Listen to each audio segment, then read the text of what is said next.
The young Israel in Massachusetts was met in a house. They had a fire. My father said, you take the insurance money, you get a rabbi, I'll clean up from the fire. And he turned that into a shul, the house. That young Israel now is one of the biggest. It's very Orthodox. That's why they're giving a service warden, isn't it? That's what he did. He would go out of his way to find something in, like, they lived where I live now. I live in their condo, and they were redoing them. He would take those cabinets and put them in the kitchen in the shul. He made stendas. Stendas, what you would, a stand that you would put your books on. People that have them treasure them. There are some up there in Massachusetts. But he would lay you out in lavender. There were doctors, professors, and he needed help. And he'd call him a certain dope. You're not doing it right. You're a certain dope. They loved my father.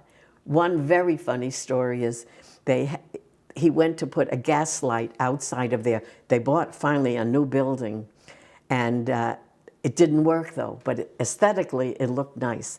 One of the members came and said, what's this doing here? Reitman said we should do it. My mother, Reitman, they called him Reitman. He says, oh no. He takes his car, he backs it up, takes a chain around that lamppost, puts it on his bumper, and pulls away. His bumper fell off. The lantern was still there. So they tell all these very funny stories about Reitman. My mother always called him Reitman, and anyone who knew him still tells stories about him. There was a young boy later on that came from Israel with his mother. His father had been killed in the war. And my father took him under his wing. Bob Pick, he's a doctor, he's an orthopedic doctor now. And the mother said when he was 13, she said, I can't make him a bar mitzvah. And my father said, you don't have to, I'll take care of it. That boy grew up, he joined the service to go to school, he became a physician. Never, never forgot my parents.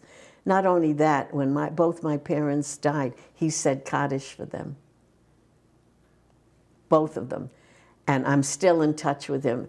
And that's the kind of people that anybody needed a hand, they got it.